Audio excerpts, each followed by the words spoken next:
everyone, and welcome to another video book club with Fresh Fiction.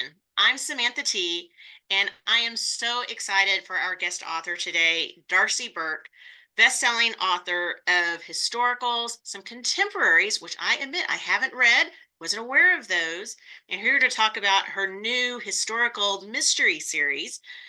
And Darcy, it's so good to see you. I have so many of your historicals on my bookshelf. I've enjoyed them over the years, and it's just good to talk to you tonight. Thank you for having me, and thank you for reading all the books. There's a lot. There is a lot. You have so many different series, and like I said, I'm more familiar with your historicals, but let's go back a bit. Granted, historical, but how did you start getting into the writing? I read that you wrote your first story when you were 11. I did, and As she turns around and looks for it. Wow. I know, right? I Where did I put it? Oh, there it is. Hang on. I'm attached to my computer. Wow. Kind of Oh, ridiculous. Yeah. So backwards. There we go. Yeah. So this was like in grade school, we had these projects where we would get to write a book. yeah. And my brother got to do it twice. I only got to do it once. But yeah, it's a romance novel because it's about Albert the Swan and his girlfriend Gwen. My grandma was a big swan fan, and I'm terrible at drawing. And so I could draw the swan, because I could draw an S and make it into a swan. But when I had to do it backwards, when they were looking the other way, a lot of erase marks. Anyway, but it's a story about Albert who loved magic. He got really focused on it, so focused on it that Gwen was feeling like she was being ignored. So she organizes this situation where she gets her friend to help her, and she's going to go look at this. You can tell how old this is. The kitchen is Oh my green. gosh, my mind is blown. It's an actual It's book. an actual book. Yeah, and Phyllis, her friend, comes up with the plan. She's going to be going towards the falls, and Albert has to rescue her so that she doesn't go over the falls. And he saves her life and realizes that he loves her so much and he doesn't need to be so involved with the magic. Anyway, See, a that's my true romance, happily ever after, saving the day. I know. But I had to make up the conflict, right? Okay, let's pretend. And there's no what happens if you accidentally go over the falls? She is a swan, so she can fly. Is she really Hopefully, in yes. danger? That'd be Not okay. so much. So didn't probably think that through. I was what, 11 or 12. So then tell us the journey of having that book to then having, let's say, a more robust romance Right. novel Right. story for people. Apparently, I was writing in junior high. I don't remember, but I connected with my best friend in junior high a few years back now, and she's always remember you sitting on your bed writing. And I'm like, really? I remember taking my favorite romance novel and trying to write it into a screenplay because I really wanted to see it made into a movie or something. And I started a lot of books starting in high school, but I never really finished one because that's hard, right? You come up with an idea, but you actually got to finish it. And so there was a lot of those. And then when I had my second kid, I was staring down 35 and I'm like, okay, if I really want to write a book, I should probably get serious about writing a book. So I joined Romance Writers of America, which was a bigger thing back then. And that's how I was able to finish my first book and write another book. And that second book that I wrote finaled in a lot of contests. It got me an agent.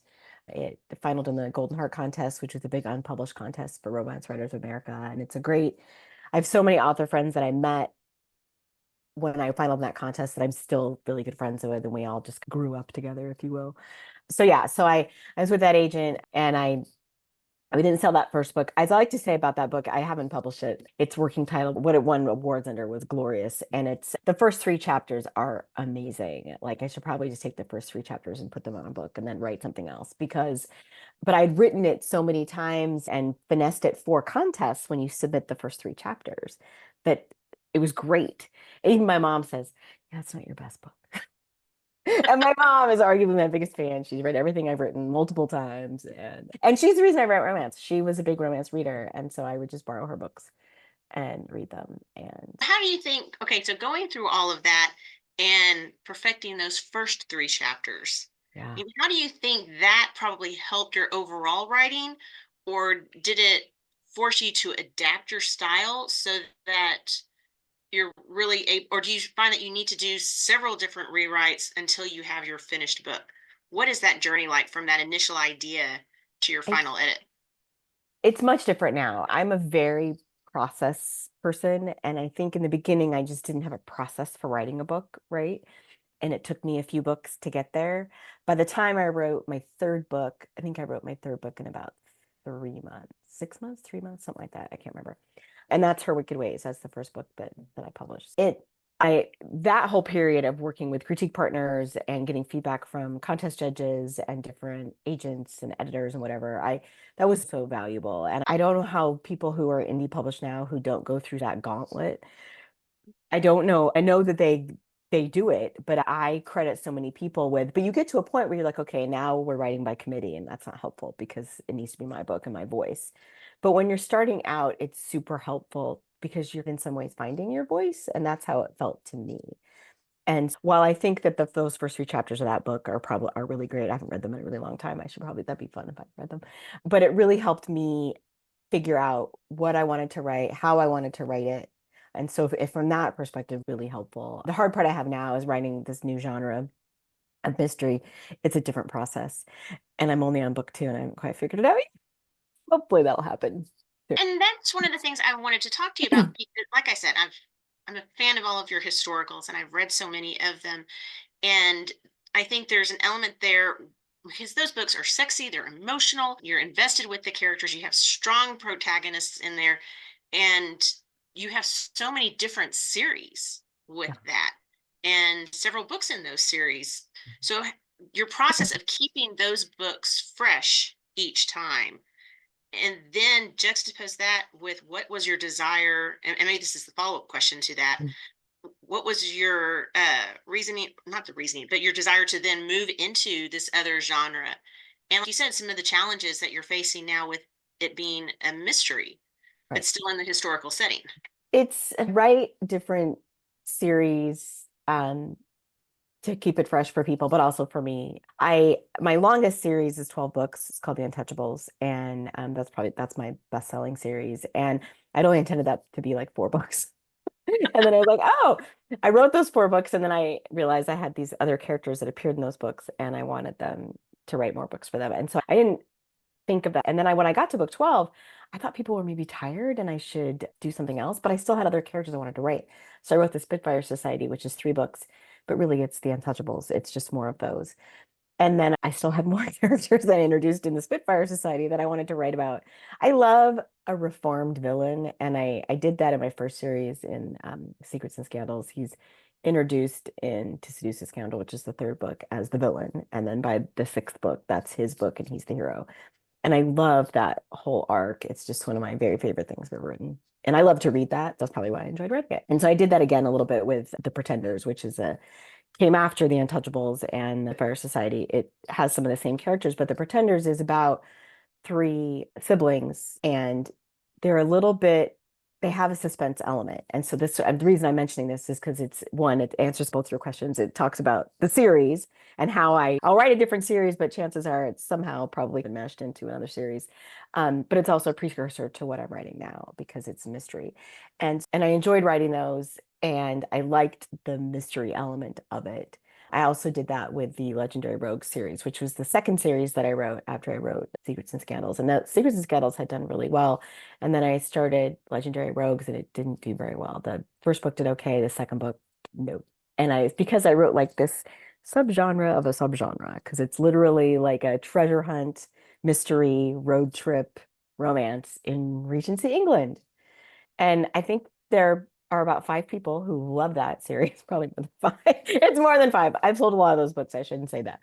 But it's just a weird kind of subgenre. But those were honestly my favorite books to write because of the mystery element. And it was and you'd think I'd have a process from those, but I don't, because they were like aberrations from everything else I was writing, which is probably why they didn't do as well, because I'd established myself as this writing one kind of historical. And then here I wanted to write like this Indiana Jones in the region. So I think so that's how I end up writing like these long series. And because what happens is I like creating the world. I like living in the world. And I think readers like being in the world for a period too. And so when I wrote the Phoenix Club, I was like, okay, 8 books, I'm gonna do that. And the same thing, I'm writing Rogue Rules right now. 8 books, I'm gonna write that. And I already have an idea going into it of who I'm gonna write about and how they all play together. And I love that. And I just love the whole sprawling sort of saga of it all. That's how my contemporaries are too. It's a big family in a small town and stuff like that. And then with the mysteries, it's the same thing. It's with this is fun because I get the same protagonists in every book because it's a series about them. And so it's a super slow burn romance. So it's not steamy like what you read in my other books. And but I like that challenge of doing something different. And I love the idea of just being able to slow burn their romance because I'm really, especially in the second book now, it's delving a little bit more into their backstories. And I just like that because I do writing really rich characters and yeah. Hey, a good slow burn is always fantastic, especially when you have a good payoff, right? I am Yes. okay with the burn happening over multiple books. That payoff has to be hot. I know, and it'll be interesting because I don't, there's obviously no sex in these books yet, mystery books, but I don't know how sexy they will be because it's been interesting with this book coming out is people have always been super supportive of my writing and my books, people I know in real life and whatever. But the number of people who want to read that I know who want to read the mystery far exceed the romance because they're not romance readers. And I think people have convinced themselves that they wouldn't enjoy a romance. I'm like, but you go to the movies and you watch a rom-com or whatever. Exactly. But I I mean, don't, I especially any big action movie or anything like that, Mhm. there's almost always some element of A romance romance, to it. absolutely. And so I don't try to convince people to read it or whatever. I do, maybe once in a while I do. But this is nice because there are people that are like, oh, I can't wait. I love reading mysteries. Oh, okay, great. And a couple of them have read this and been like, okay, so I decided I had to read one of your other books. So and And this one also, I hesitate to go this direction, but there's a bit or an element of even paranormal, Mhm. Yep. right? Yep. Because, and I don't think this is giving a lot away, but with Yeah. Raven, something happens and he starts seeing visions, Vision. which then come into play with everything else happening and Right. the mystery and murder. Ooh. So again, it's a shift from what you were doing. Yeah. And so, are there other elements there that you have to get into the right mindset for, or do you find different challenges with? Or is it now, it's just another aspect going through this story? It's a there's one little challenge. So my Legendary Rogue series actually has just a touch of paranormal like this one does. It doesn't really show up until it's not in book one, but there's like hints of it because it's like Arthurian legend and stuff. And so there's just a little bit of that. And what's challenging about this now is, and I don't think I'm spoiling anything because it happens like in the very first chapter and it's part of the blurb or anything. So someone tries to kill Raven and he hits his head when he hits the pavement because he's been stabbed. And that triggers when he finally is back to himself uh, several days later or whatever. He realizes that if he touches something, he can see a vision or feel something. And I kept it like purposely vague in the beginning because I wanted to figure out how I wanted the power to work. And then I thought I had a little bit of a guidebook in my mind. And then I was writing the second book and I went, oh no, I stepped outside that guidebook in book one. Oops. That's okay, because guess what? I'm the writer and I can make it up.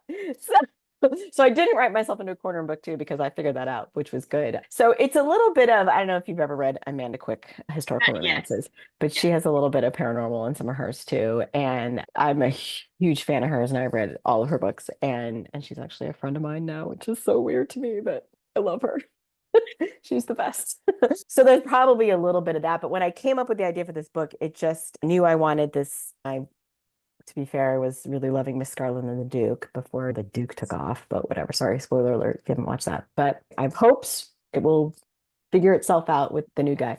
But I really like a strong female protagonist. But I wanted the hero to be able to bring something to it, but not because he wants to be an investigator too. That's not necessarily exciting, right? If they're both wanting to do the same thing, but he has this useful tool for her and they become friends. And so it just becomes this helpful relationship. And it's interesting too with the comparison for Amanda's books because we've had her on several times, right? Mhm. And when I found out she was also Jane Ann Krentz, and it's Yeah. like, oh my gosh, oh wow, Yes. okay, I read all of these. But again, it's that split of almost the different personas, right? Okay, Mhm. here's the historicals, here are the Yes. super, and then for her Jane Castle ones, but then Mhm. also Yeah. the more contemporary, and there's elements as she's advanced into each of these Mhm. areas of more and more paranormal, but Yeah. it's not like the beating over your head paranormal of No, it's very, all it, vampires and I was gonna werewolves. say, yeah, you're not, there's no monsters or, yeah. But there's this hint of, hey, here's these other things going on. And why Mhm. I'm so intrigued with this new series because you've got that slow burn romance going. You've got the hint of here's some other paranormal with the vision and what where else is that going? And I love that you have a guidebook, even if that guidebook is changing. I'm okay with that. Fluid. All right, all right. But then the overarching mystery too. But what I'm curious about, and I'm always hesitant to ask this with mystery writers, Yeah. especially if you have a long series expected, do you know where it's ultimately going? Do you have that final, maybe not all the different elements, or as you're writing and it's, huh, I sure didn't expect it to turn out that way with that person being the evil villain. Please tell me you have more of a plan than that. I don't, there isn't an overarching necessarily mystery with these two characters. It's their romance, right? Like how that will end up. And I know some things about that will happen with them, but where it ultimately ends up, I'm not sure because and that's what I like about this series is I can have it be open-ended if I want to. Now I have like with my Phoenix Club series, not a mystery, but there's an overarching plot in that series because the guy that runs the Phoenix Club is in every book. And I made everybody wait to the end till he could have his book. And I knew what his arc would be, and I knew how it was going to end for him until I changed my mind. I really thought when I wrote that series, for those of you that read the Phoenix Club, I was going to kill his dad in like book 5 or 6 or something like that and have him deal with the fallout from that. And then I, at some point in the writing of it, went, no, it's much more interesting to me if they have to figure it out together. And then there's a twist in there with that I came up with later. And that's what I do. I come up with these sort of twists and I basically I'm writing something and I think to myself, what would be like super weird if it happened or super out of left field or and I think no I can't do that and then it just seeds in my brain and I go yep, I think I can do that. So like the book I'm writing right now, the second mystery, I wrote it knowing how knowing who the villain is and like this weekend I'm texting my writer friends, I think I'm gonna change who the killer is. And yeah, anyway, so sometimes best laid plans and all that. Okay, with that note, I want to switch over to our fresh fiction facts. Okay, these are Okay. rapid fire type questions off the Okay. top of your head. Who knows which direction we might go? Okay, because these Okay. questions are all over the map. All right. Okay. Other than books, and especially looking at the shelves behind you, what is something that you own a ridiculous amount of? Bracelets. Little tiny pretty bracelets. I own a ridiculous amount. Okay, side note then, do you find those distracting when you're writing? Because I find I can never wear bracelets because I'm always typing or in school when I was actually writing longhand. They just started driving me nuts. I That's the love irony is yes, they do bother me when I but I have a lot of them. And yeah, I'm wearing them today because I have not been home all day. I had 3 appointments and then this, and I'm like, okay, today I'm going to be fancy. I'm going to wear it. all this stuff. And I do occasionally, I have one bracelet that I can wear by itself and it doesn't bother me. And it's like my kids' names. And actually, my daughter just gave me that for Christmas last year. But I don't even wear rings. I don't even, I take my wedding ring off. I don't, because I don't like, if it's too hot, it bothers me because yeah. And if it's too cold, it flops around when I'm typing. And so it just, Talk about things being too hot or too cold. Where would be your ideal paradise? I don't like Okay. tropical at all. I like 75, 80 degrees is perfect. I don't mind rain. I don't mind snow. I've been to Scotland a couple times. I love it. I love all of, yeah, I love all of the UK and Denmark also. I have cousins in Denmark, so I love it there too. Alive or dead, who would you most want to be stuck in an elevator with? Walking in the elevator with. That's tough because you're in a small space and they might smell. But the dead person I would love to meet and spend time with is Queen Elizabeth II, or the first, I think, not the second. She's dead now, but no, the first. Queen Elizabeth I. I think it would be fascinating to just talk to her. But she may not smell that great. In areas we don't really think about that so Right, much, right? I right, mean, right, it's kind of, we were talking, that was one of our questions right. from the name game, something that takes Yeah, you out of historical settings. yeah, And that was one, several people's answers, the BO and yeah. lack of hygiene sometimes. But I'm just trying to ignore that. probably somebody alive that I would love to spend time with is Emma Thompson. Oh, she would be so much fun. Yeah, so she's an amazing writer, and Yes. she wrote the screenplay for like Sense and Sensibility, one of the movies, and I love that movie and I love her adaptation of it. I would love to talk to her about writing stuff and women stuff, and I just think she's super cool. I've been a fan of hers for, I don't know, since when she was married to Kenneth Branagh and this movie called Dead Again. I loved that movie. Do you love Yes. that? I love that Yes. movie. It doesn't what I've rewatched it not so long ago, and it's not quite as fabulous as I remember. It doesn't hold up quite as well, just the production value of it, really. But I love them in it. Yes. And yeah, I just love that movie. It's got Derek Jacobi and it's great. Yeah. And of course now it's okay, you've got all the history. And I'm like, oh yeah, doesn't I play know. quite as much No. as it did. It's like, oh gosh, classic stuff. Okay, you've been kidnapped, but they return you 2 hours later because you will not stop talking about what? My cats. Or my kids. My kids are my cats, one of them. Yeah. Is it bad that I think it's funny you said your cats first before your And kids? I say that because I think there's actually interesting stories I can tell about my kids. They're very fascinating people.